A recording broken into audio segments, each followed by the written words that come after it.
like, Charles, in terms of communicating this to my grandma Susie in really layman terms. And by the way, your video with the whiteboard back in the day about Cardano was absolutely amazing, perfectly put. And I think it will go down as one of the legendary videos in the future once the blockchain space becomes more ready for mass adoption. But I remember you talking about multiple generations of blockchains. Is it correct to say that Bitcoin was the first gen, smart contracts with Ethereum was the second gen, and then Cardano is the third generation, which you talked about interoperability, sustainability, and scalability? Were those kind of the three main generations that existed in your books? Because you have to solve problems along the way to get to a point where you actually can be useful for grandma. So the very first problem that had to be solved was this concept of, can you even build a decentralized ledger and have it be maintained by a community instead of a central entity?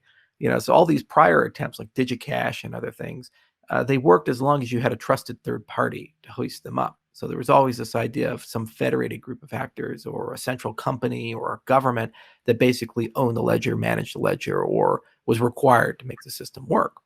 And then suddenly you had some idea come out there and say, oh, no, anybody can run it, and we're all equal, and it's open participation, and we have no idea who's going to actually run it, but somehow it'll just all work, and it'll end up being more secure and better performant than if you had a central ledger. You're like, wow, that's a pretty crazy idea. Oh, and by the way, we're going to have these crazy tokens that are backed by nothing, and one day people are going to treat them with so much value that they'll pay $10,000 for them. It's like, that was an insane concept, but that's what Bitcoin basically proved. And Satoshi got a lot right there. The problem is Bitcoin is blind, deaf, and dumb. It can't see the outside world. It's very difficult to communicate with if you're trying to layer on a different system. And the transactions are very simplistic. So you can't do things like issue your own asset, or do a domain name registry service, or do an identity management service, or like write state channels and things that they want to do, like Lightning. They take a huge amount of time, and you have to kind of work with the system. There were people who were actively trying to make Bitcoin better, and out of months and months and months, if not years of frustration, they gave up and said, okay, we need a different system. So it's almost like when JavaScript came to the web browser. Suddenly you went from these static, not very interesting web pages to experiences like YouTube and Facebook and Google, because you could finally program the experiences. So similarly, programmable transactions came to the blockchain, and Ethereum really proved that that's a viable model, and people want that. The problem is that model doesn't work at scale. So as you go from thousands to millions to billions of people, it just kind of disintegrates. Second, that model doesn't have a lot of things built into it to make interoperability easy. You kind of have to reinvent the wheel every single time you want to plug in some form of a system. And sometimes it's very expensive to do that. Basic things like privacy, Nightfall's like $5 a transaction. These types of things, they're not so easy. So you end up having this over abstraction, that kind of too far in that respect. And then finally, on sustainability, Ethereum has no blockchain-based governance system. So it doesn't have a treasury, it makes no accommodations for that. So it's not clear who will pay for development if the Ethereum Foundation is not around. And they say, well, maybe we can do a Linux Foundation model or something like that. But then you run back into the patronage model, where he who has the gold makes the rules.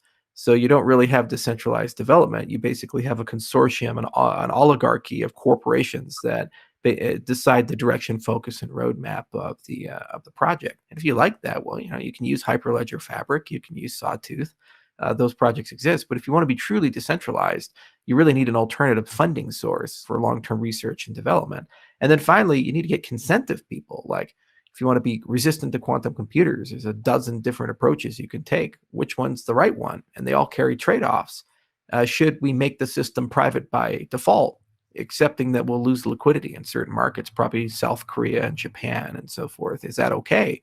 These are difficult philosophical questions as much as they are technological questions. So who gets to decide? A bunch of core developers who have GitHub commit access, and they've decided to meritocratically elect themselves as the philosopher kings of the system, or maybe the holders of the token, or maybe somebody else. So it's not clear, and every time you get it wrong, you end up with a classic or a cache version of yourself. And you can only survive so much of that before you destroy adoption, because grandma's not going to know the difference between 12 different forms of the same token and what is an airdrop. They want stability in these systems. So third generation is a lot harder. You kind of have an order of magnitude more complexity and emergent problems as you go from generations. So Bitcoin was really a simple system, and most of the heavy lifting had to be done by social dynamics and work. And then Ethereum is a much more complicated system. It's an order of magnitude more complicated. And that's why you have the DAO hacks, and every hard fork, they have to do stuff with gas and so forth, because there's just so many more dimensions of freedom that have to be played around with. And then when you go to the third generation, where you're saying, oh, by the way, as people use it, it gets faster, it talks to everything. Oh, and yeah, we solved all these democracy problems. That's a lot harder because it's both technologically harder and it's harder from a social dynamics viewpoint. So it's really an ambitious project to chase these things, and you're kind of boiling the ocean in a certain respect.